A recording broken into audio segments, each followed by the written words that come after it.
Tako da, Pija, predajam besedo tebi in tvojemu gostu. Pita, lahko odradiš študent, Majca gor. Dobro jutro in lep pozdrav še tukaj iz Tržaške 2, tako z oblikovalcem lesa Matijo Praznikom smo že v njegovi delavnici, kot vidite, je res v uporabi. Z nama sta tudi že dve gospodični, ju boš mogoče kar sam predstavil? Po imenih ne, so pa to konkretne osebe v konkretnem projektu, ki se paca v moji glavi že čez 25 let iz takih ali drugačnih razlogov. Je pa to začetek projekta, se pravi, same po sebi niso cilj, ampak bo tukaj prišla cela zgodba, ker je stvar zasnovana zelo zapletena. Gre pa za to, kar je pravzaprav v današnjem svetu pravzaprav najbolj aktualno, ne skulptura, ne mizarstvo, ne oblikovanje, ampak jezik. Govorimo različne jezike, tudi likovne, in to je projekt, ki naj bi pravzaprav povedal probleme gledanja. Samo pisarno. Figure so zaradi tega, ker gledanje figure je kompleksna stvar. In ker se tudi največ napak, površnosti in podobnih stvari zgodi. Ja, 25 let je že kar dolga doba v bistvu za projekt. Tele tudi vidim, da so ravno na sveže zbrušene. Iz katerega lesa pa si jih delal? Iz lipe, slovenske seveda. Les tukaj ni najlažje obdelovati lipo, tudi po barvi je najbolj ustrezna za figuro. Je pa 25 let to zaradi tega, ker sem delal druge stvari, to pa je v bistvu zorelo. In potem, ko sem se odločil po 25 letih, da bom to nadaljeval, sem seveda ugotovil, da tisto, kar sem si na začetku zamislil, da pravzaprav sploh ni uresničljivo. Kaj pa bi moglo biti na začetku? Na začetku je bila pravzaprav tudi napaka, da se pri gledanju nečesa konkretnega, kajti gre za to, da človeško življenje je bistveno bolj enostavno in površno, kakor se kaže. Mi gledamo, ne vidimo, mi poslušamo, ne slišimo, mi mislimo, ne domislimo. Tukaj je šlo za gledanje. In jaz sem najprej razmišljal, da pravzaprav vse se vidi. In sem seveda imel v ozadju tudi ta vtis analitski, da pravzaprav figura govori tudi o karakterju. Kar je sicer res, vendar je celotna napaka mišljenja v tem, da ko mi nekaj gledamo, je še vse relativno v redu. Napaka se zgodi, ko začnemo o tem razmišljati, ko uporabimo glavo. Glava je en zelo, površen organ, ki naredi največ napak v življenju, telo funkcionira bistveno bolje, naredi največ napak in potem porabi tudi največ časa, da popravi napake, ki jih sama glava naredi. Seveda sem potem ugotovil, da to ne bo šlo, da cilj ni uresničljiv, in potem sem iskal variante, kako naj se iz tega zdaj izvlečem. In v tem trenutku sem na tem, da pravzaprav učim samo videti, ne analizirati. Gre za prvi pogled, ki v bistvu pove največ, kar potem glava seveda razmišljanje sfiži, ne. In se pravi, gre samo za gledanje, ko ti vidiš, to je prvi vtis. In vtis je najbolj čist in to sem najprej hotel pravzaprav narediti. Zdaj pa sem gotovo, da to ne gre in bo moral narediti zgodbo. Zato bo vsaka figura dobila še vsaj 2 do 3 izpeljanke v poti abstrakcije. In potem bo pravzaprav to razmišljanje v figuri bo imelo celotno pot. In šele pot bo tista, ki bo pravzaprav dala posamezni figuri tisto, kar sem si želel povedati, ne? Oziroma pokazati. No, se pravi, tam nekje 30 let za projekt bo vseeno potrebnih. Jaz sem v osnovi zelo počasen in pedanten človek. Vse stvari, ki jih delam zdaj, od lesenih žlic in kuhalnic za uporabo do lesenega nakita, vse se razvija zelo počasi in gre v neko smer. In eden od mojih osnovnih lastnosti je tako v odnosu ljudi kot do svojih izdelkov, sem jaz bil vedno zelo oseben. Meni je vedno pomenil osebni odnos in tudi, ko prodajam osebne izdelke. Zato so tako moje žlice, kuhalnice in to pravzaprav možnost človeku, da najde svoj osebni predmet. To je ena zelo zapletena stvar, ki se počasi razvija, čedalje boljši si, ne veš zakaj, ampak v konkretni prodaji, recimo na cesti, sem zelo uspešen. Če pokažemo mogoče katero od žlic, si rekel mi enkrat, da jih menda prodajaš na tak način, da mora vsak od kupcev vzeti žlico v roke, zato da vidi, katera je prilagojena njegovi roki. Tako, najprej je bilo vse delovno na razliki. Vse so različne. Potem sem pogotovil, da pravzaprav je zelo pomembno, kako človek, vsak ima svoj osebni prijem. Eni držijo na koncu, zelo veliko na sredini, eni imajo prste gor, dol in tudi tako recimo, ne. In potem z ogromno količino različnih žlic daje možnost, da človek najde svoj najboljši prijem, kajti to je njegova osebna žlica. Če bi recimo družina vzame žlice, s katero jejo žgance, juhe in tako naprej, ima vsak svojo žlico in v družini je ne menjajo in ne mešajo, to je že skoraj vojna, če kdo vzame tujo žlico, ne. In potem seveda, ko sem začel delati te možnosti in ko sem komuniciral s kupci, ko sem gledal, kako prijemljajo, ne, ugotoviš, da ti manjka še to, ono, tretje. Kajti eni držijo izredno nežno žlice, mehko. Eni jo držijo bolj trdo, suvereno. In se kaže karakter vsakega človeka, kako pravzaprav drži to žlico. Ni moje, da bi zdaj analiziral, kako on to žlico drži in tako naprej. Jaz hočem samo narediti odziv na to. In ne analiziram. Jaz dajem možnost, da človek ima večjo možnost, da najde svojo osebno žlico. In moram reči, da sem v tem precej uspešen, ne? Ker tisti, ki to vzamejo resno, se vračajo in kažejo navdušenje. Sicer pa se ta žlica imenuje samo žlica, imaš kar zanimiva poimenovanja za različne oblike žlic. Žlice same ne, vendar kuhalnice ja. Navadil sem se v komuniciranju, da uporabljam in si izmišljujem slovenske izraze. In imam mogoče 10 izrazov, ki so malo šaljivi, malo konkretni in najbolj, kaj bi rekel, udarna je recimo ta, tako imenovana slovenska prismodnica, ker ljudje pozabljajo, da se mora cel kup hrane prismoditi. Se more?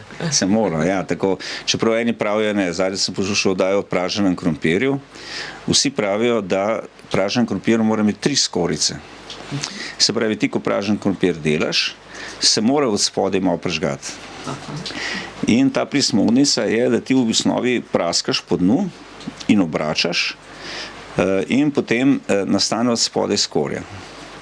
In potem ta skorja je tista, ki da pravzaprav tisto bistveno aromo hrani. In to gre za pražen krompir, ki je v osnovi, bi rekel, kuhan krompir, dušen, vendar, ko se prižge, je to kombinacija kuhanega in pečenega krompirja. Polenta.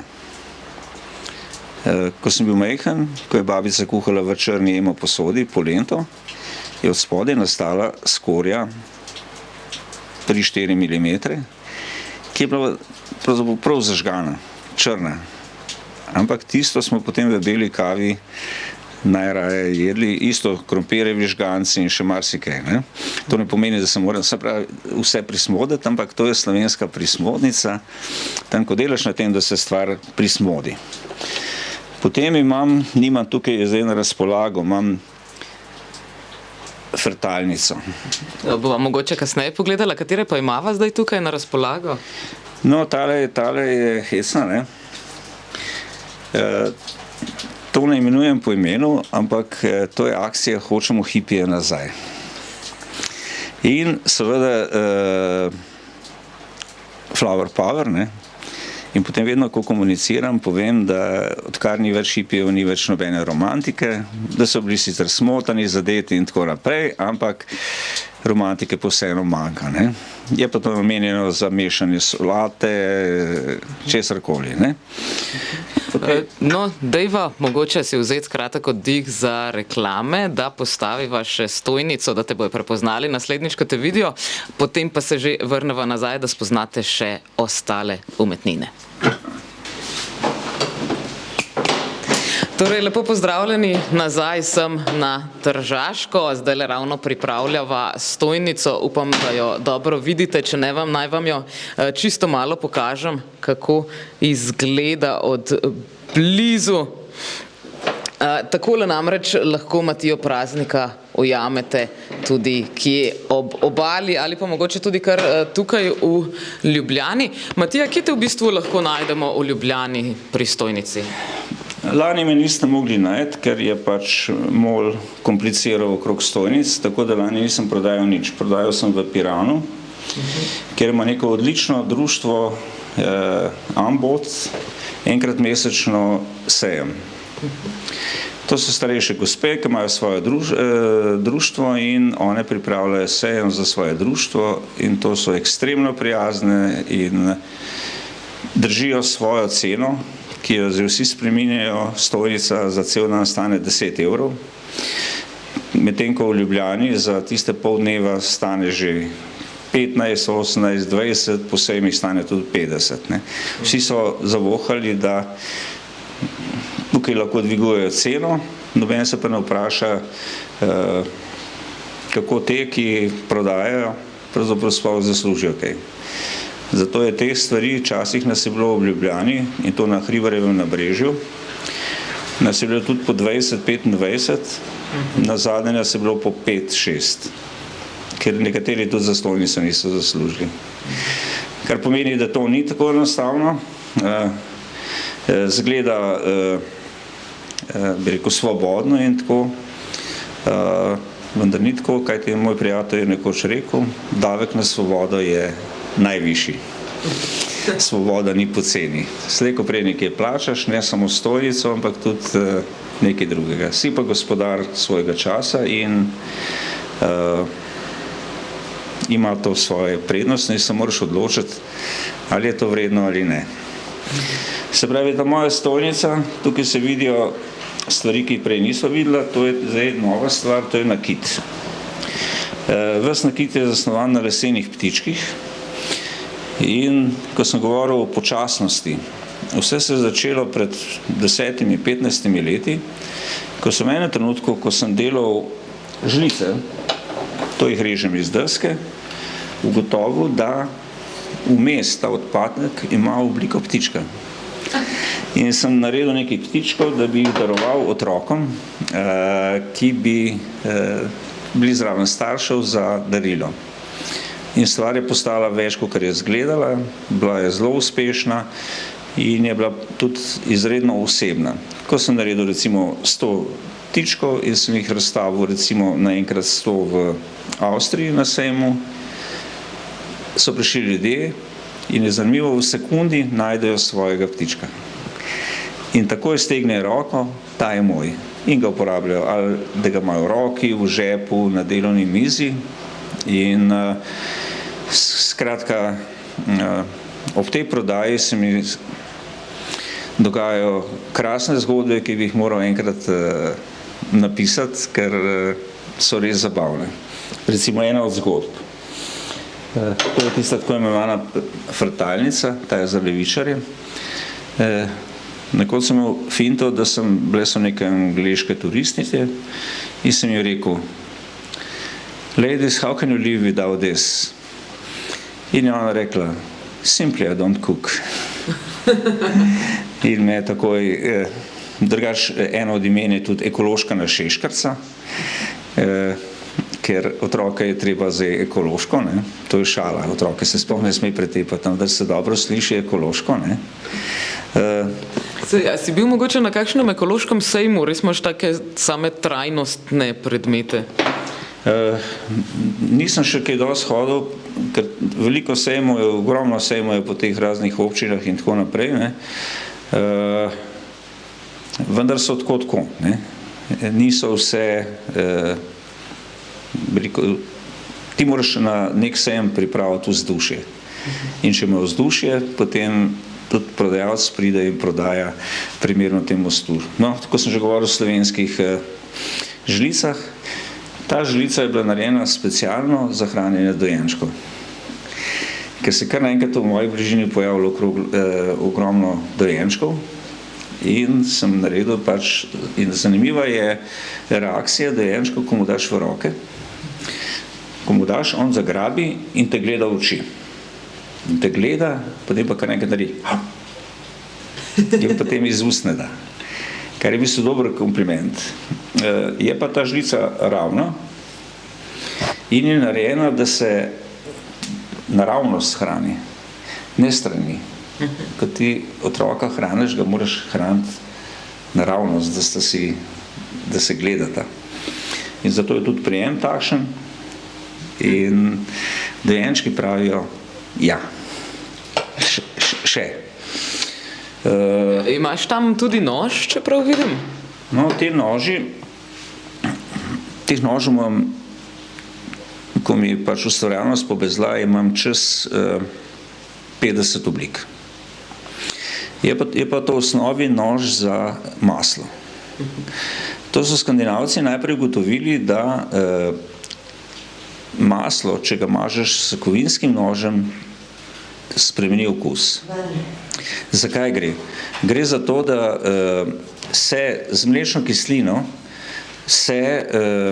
en del kovine v mikronih odbriše v hrano.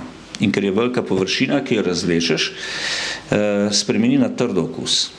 In če maslo mažeš z lesenim nožem, je bistveno čisto drug okus, bistveno mehkejši in je očitna razlika.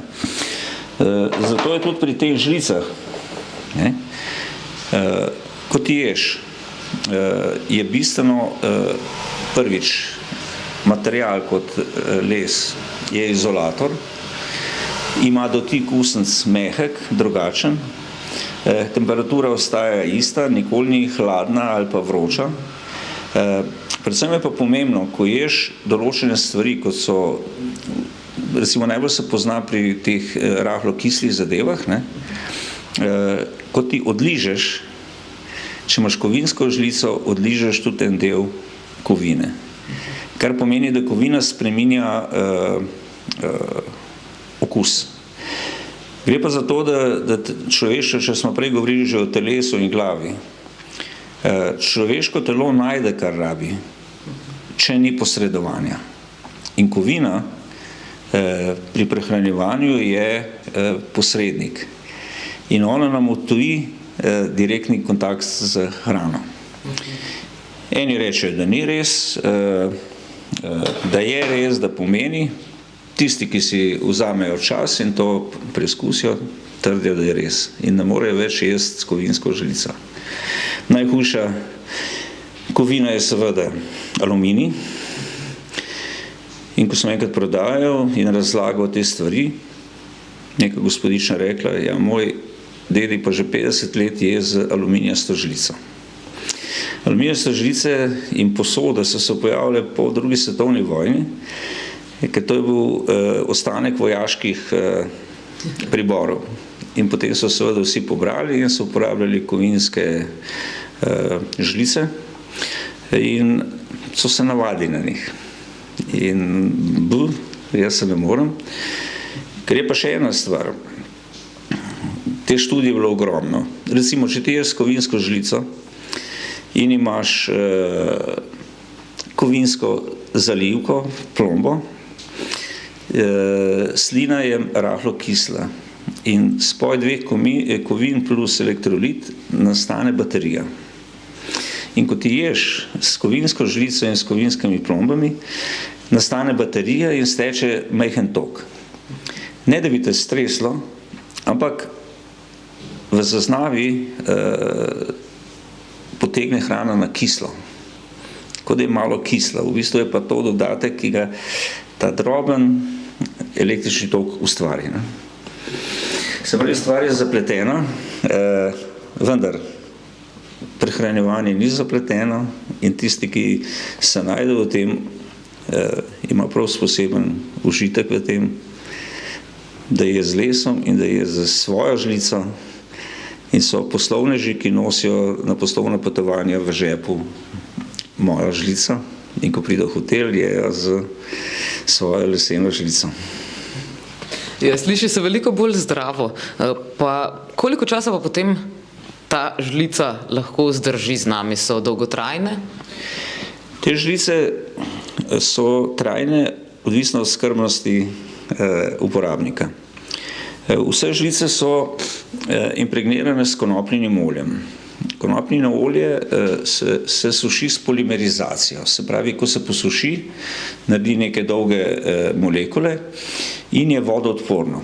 To je bistveno, se pravi, da ti lahko pereš. In poleg tega je konopljino olje najbolj nevtralno, laneno olje isto, je, vendar ima močnejši vonj. Zakaj pa olivno, na primer, ni dobro? Zato, ker olivno olje nima nenasičenih maščob in se ne posuši, ono se posuši pravzaprav, ne polimerizira in je pokvarljivo. Se pravi, če ti mažeš z olivnim oljem, prvič ima izredno močen okus in bi moral to žlico ali vilico je samo italijansko hrano, špagete in tako naprej. Drugo se spira, ti to potem osvežiš. Tretje pa, če bi imel tole recimo sveže namazano recimo na soncu, se olje tudi pokvari. Tako da nekateri za te deske za rezanje jih z olivnim oljem, ker tam jih itak sproti perejo, tako da ne pride do problema tega, da se stvar pokvari.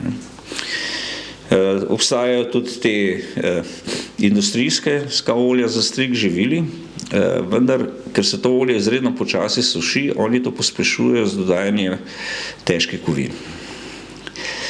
In nazadnje so uporabljali kobalt, ki je sicer v določenih primerih celo zdrav, posebej za male otroke.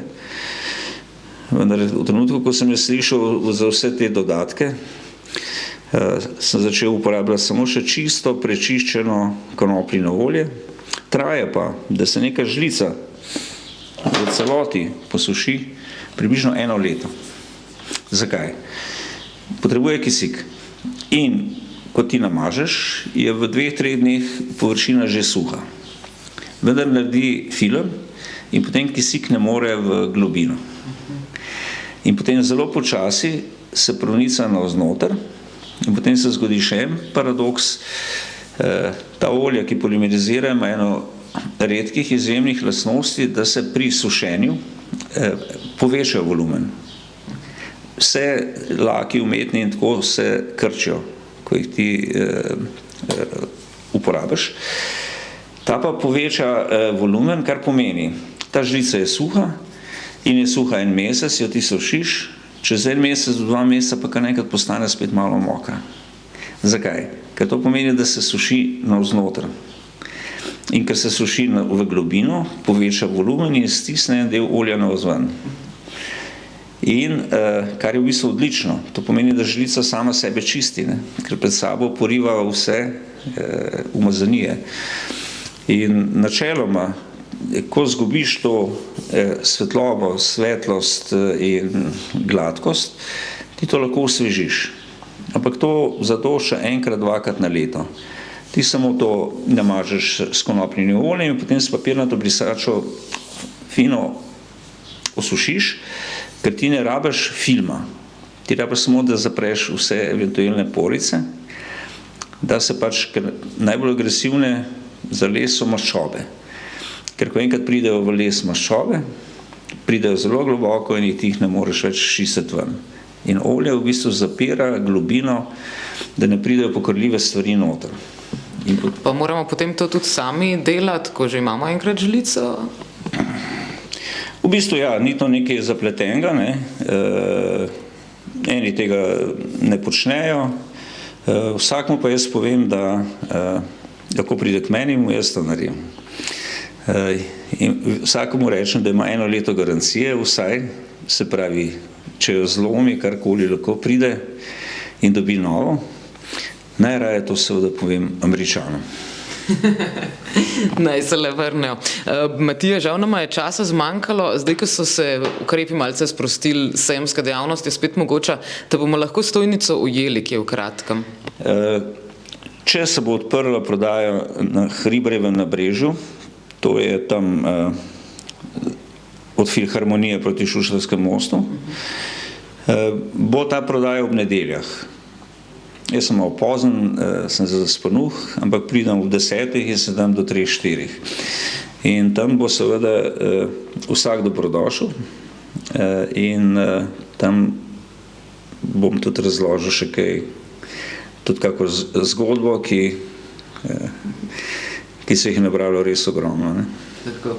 Matija, najlepša hvala za tole današnjo predstavitev. Vsekakor se oglasite na Hribarjevem nabrežju. Malo ste me presenetili s tem obiskom, tako da nisem pripravil takšnega svečanega govora, političnega in tako naprej, tako da mogoče drugič še kaj zanimivega povemo. Prav, zmenjeno. Mi pa se vračamo nazaj v studio Figovec, kjer boste pa lahko spoznali 2 glasbenici. Več po oglasih.